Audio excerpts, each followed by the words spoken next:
сітуацыю, калі нейкі футбольны тренер, напрыклад, збірае каманду, збірае найлепшых гульцоў, збірае самыя лепшыя сілы, якія толькі могуць быць, трэніруе іх, расказвае пра тактыку, расказвае пра стратэгію, расказвае, як трэба правільна гуляць, каб выйграваць усе матчы.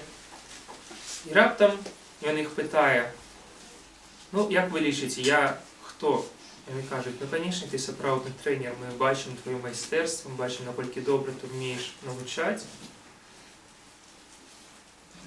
Правильно, кажа гэты тренер, а цяпер давайте выйдзем на поле і прапусцім 10 галоў. Ніводнага не заб'ем. Гэта наша з вами мэта. Што скажуць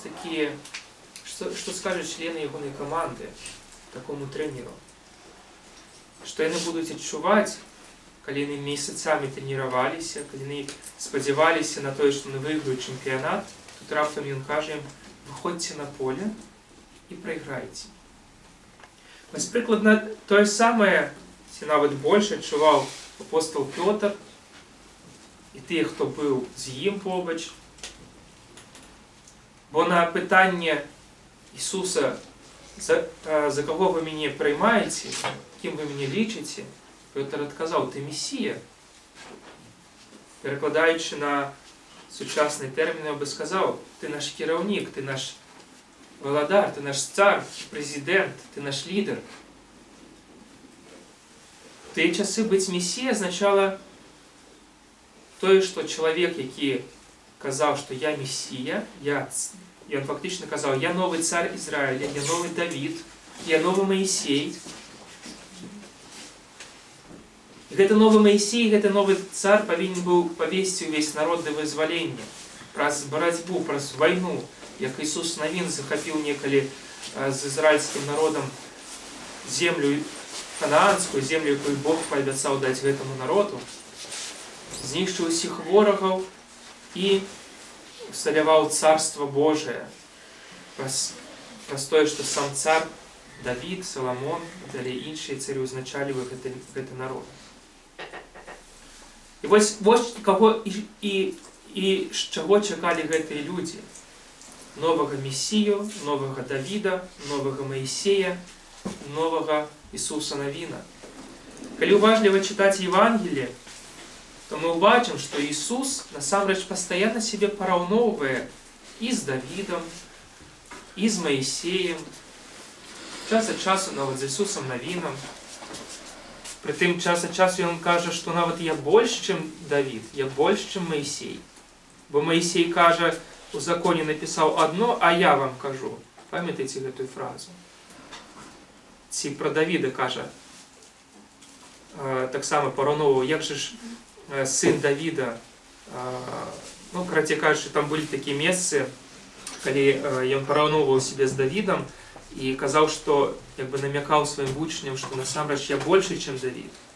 Значыць, што ў галаве гэтых вучняў было? Калі гэты чалавек з Назарэта большы, чым цар Давід, калі ён большы, чым Маісей, значыць, ён увогуле зробіць нешта такое надзвычайнае, нейкую такую надзвычайную перамогу, якой яшчэ не бачылі ні айцы, ні праайцы нашы. Ён узначаліць гэтае паўстанне, якога так чакалі тысячы людзей па ўсім Ізраілі.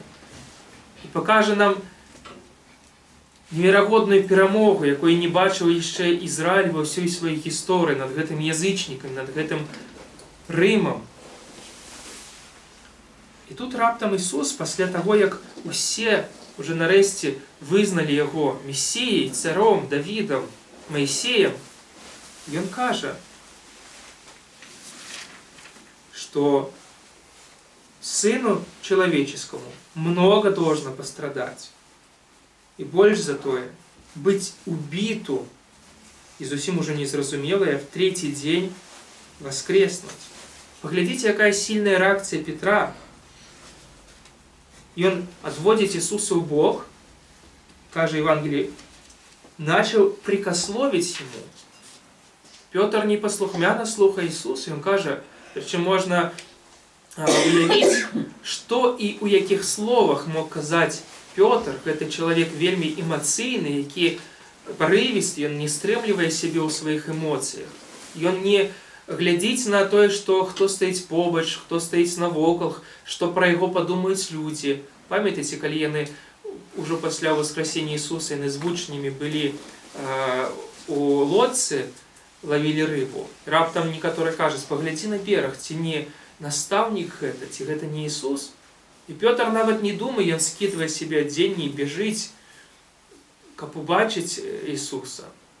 Вось тут Пётр, гэты парывісты чалавек, можна ўявіць толькі, што ён казаў Ісусу.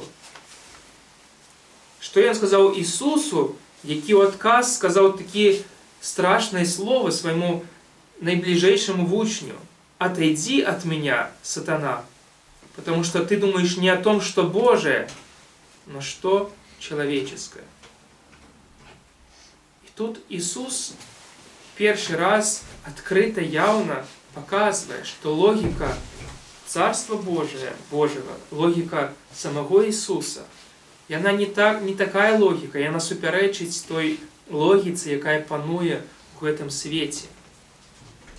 Бо далей он каже: кто хочет душу свою сберечь, тот потеряет ее. А кто потеряет душу свою, тот сбережет ее. Это загадки, якія зноў і зноў ставіць перед сваімі вучнямі, перед нами з вами Ісус. Ці не павінны мы, правда, берагчы сябе, захоўваць сябе,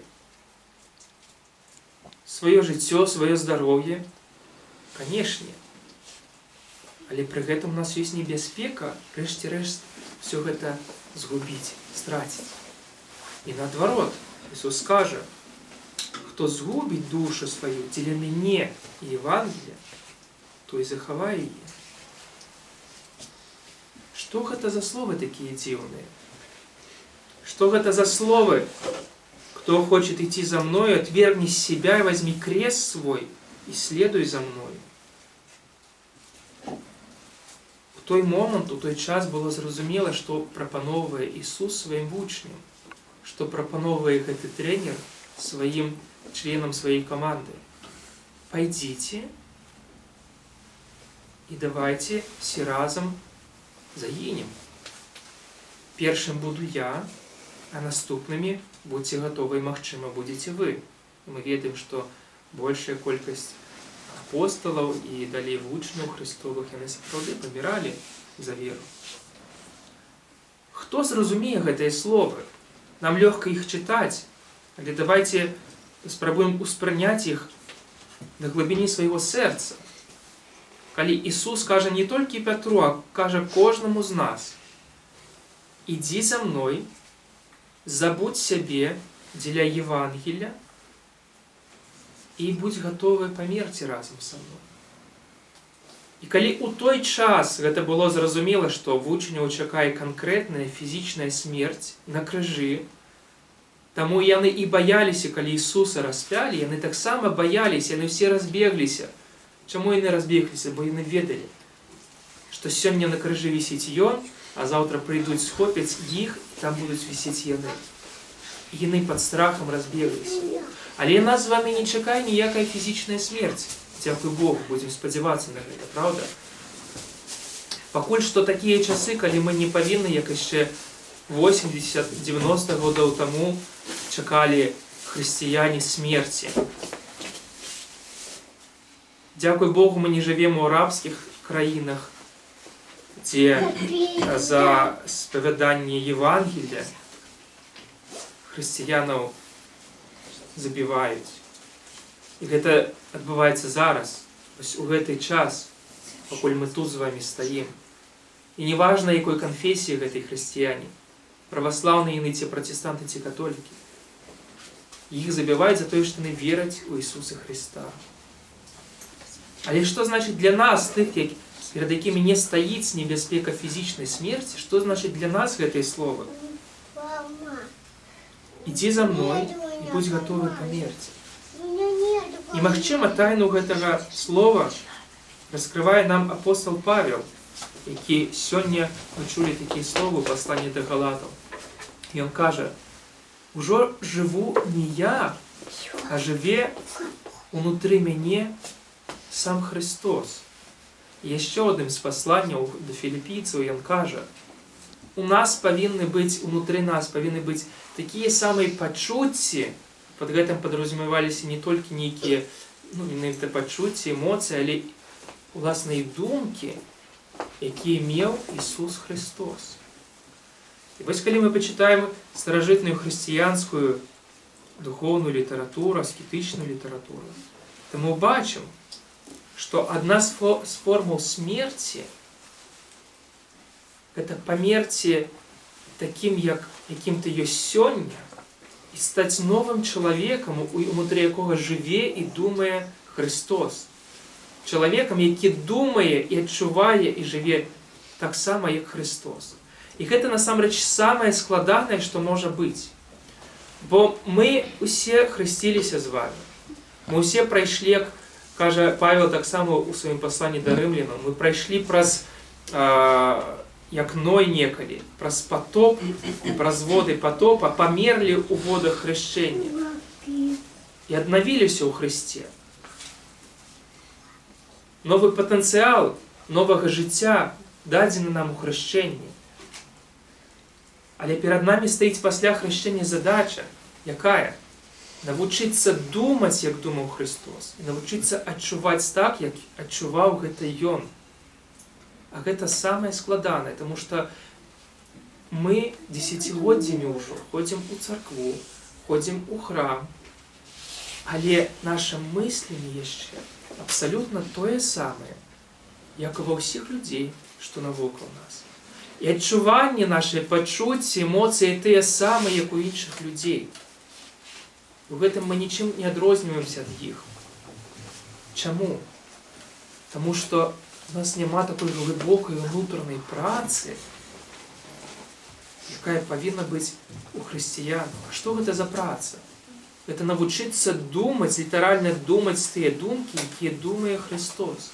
Глядзець на гэты свет і думаць пра яго так, як пра яго думае Христос і Бог. Адчуваць гэты свет так, як адчувае яго Христос і Бог. Адчуваць сябе і думаць пра сябе так, як адчувае нас і думае пра нас